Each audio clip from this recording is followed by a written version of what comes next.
If you run an online service with users in the UK, you need to pay very close attention. A new deadline is coming, and it's a big one.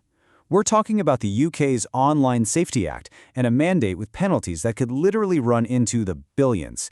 The days of voluntary action are officially over. Okay, get your calendars out. April 7th, 2026. Seriously, circle it. This is way more than just another regulatory update. This is the day the Online Safety Act stops being about theory and becomes all about practice. We're talking mandatory, high-stakes reporting. A brand new legal duty kicks in, and it's a game changer.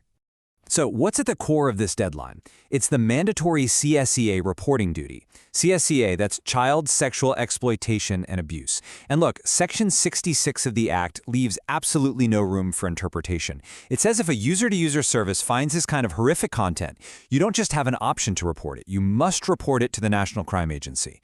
It's a direct, unavoidable legal command.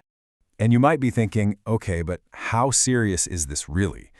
Well, let's just say the penalties are designed to make your jaw drop.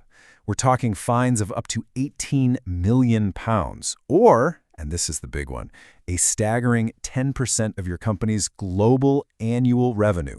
And they take whichever number is bigger. Yeah, that's a figure that's meant to get the attention of every single boardroom, from the smallest startup to the biggest names in tech. But wait, it doesn't stop with the money. Not even close. Section 69 of the Act actually creates a new criminal offense for failing to report. Think about that. This takes it from a problem for the accounting department to a potential prison sentence for senior leadership. The message here could not be clearer. This is absolutely non-negotiable. So how did we get to this point? I mean, a mandate this powerful doesn't just pop up out of nowhere, right? It was actually rolled out in very deliberate stages. So let's take a quick look back and see how we got here. You can see they activated the Act's powers one step at a time, kind of like building a house. First the foundation, then the walls, then the roof with all the enforcement teeth. It all kicked off in 2023, just getting international regulators talking. Then, boom, January 2024 was day one, a huge activation that set up the basic duties of care. After that, they layered on new communication offenses, rules about pornography, all leading up to July 2025 when they basically cleared the decks of old rules to get everyone under this one massive Online Safety Act umbrella. But, the path wasn't perfectly straight. There was actually a little course correction along the way. The original plan was to get this CCSA reporting duty up and running in late 2025. But then, they revoked that plan. They literally pulled it back. This was a very deliberate move to push the date into 2026, which really tells you just how seriously they're taking this specific duty and how complex it is to get right. Okay, so let's shift gears a bit and talk about the foundation of the Act itself. Because really, to get why the enforcement is so tough, you first have to understand the core ideas it's all built on. At its heart, the whole point of this act is pretty simple. Create a complete system to make the internet safer for people in the UK. And the regulator holding the keys to this whole thing? That's Ofcom. The big idea driving all of this is something called safety by design. And this is key. It's not about playing whack-a-mole, just reacting to bad stuff after it's already out there. No, this is a fundamental shift. It's demanding that platforms build safety right into the DNA of their services, from the very first line of code. So what does that actually mean for providers? Well, here are the core duties. They now have to proactively look for, deal with, and manage the risks from both illegal content and content that's harmful to kids. And notice this. There's a specific call out for a higher standard of protection for children. Of course, this has to be balanced with protecting free speech and privacy. It's a really tricky balancing act. And now, it's the law. All right, so who's on the hook for all this? The Act is pretty specific. It breaks services down into categories, and the biggest, broadest one is user-to-user services. This is a huge net. It catches everything from the giant social media platforms we all know, all the way down to private messaging apps. Basically, if your users can create and share content with other users, you're in. Next up, we've got search services. This one's pretty self-explanatory, right?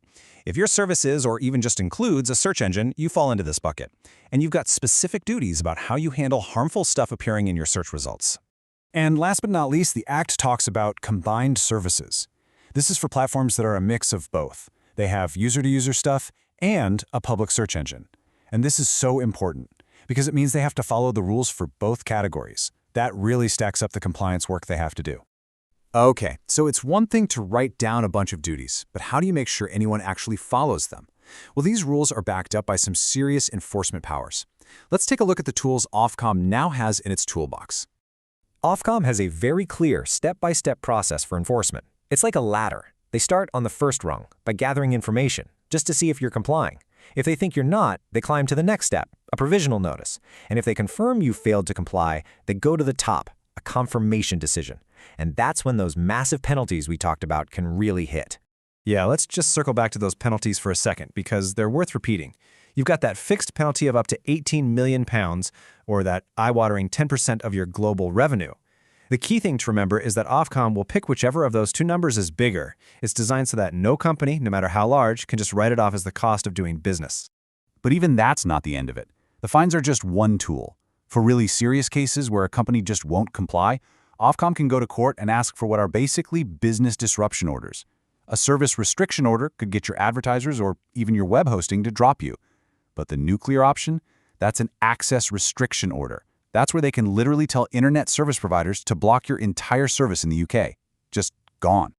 So, when you step back and look at the whole picture, what does it all add up to? It's pretty clear the Act has grown up.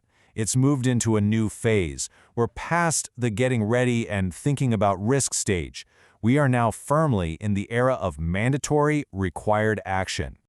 You know, this quote really nails what the 2026 deadline is all about. It's a deliberate pivot. The focus isn't just on, do you have good systems anymore? Now the question is, are you taking action, mandatory, high-stakes action on the worst of the worst content? It's a massive shift from focusing on your process to focusing on your results. So if there's one thing to take away from all this, it's this: the time for just thinking about risk is gone.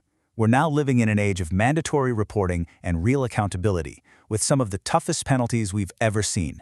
It completely redraws the map for online compliance, and it leaves every single service out there with a very simple but very serious question to answer. Are you really ready for what's coming?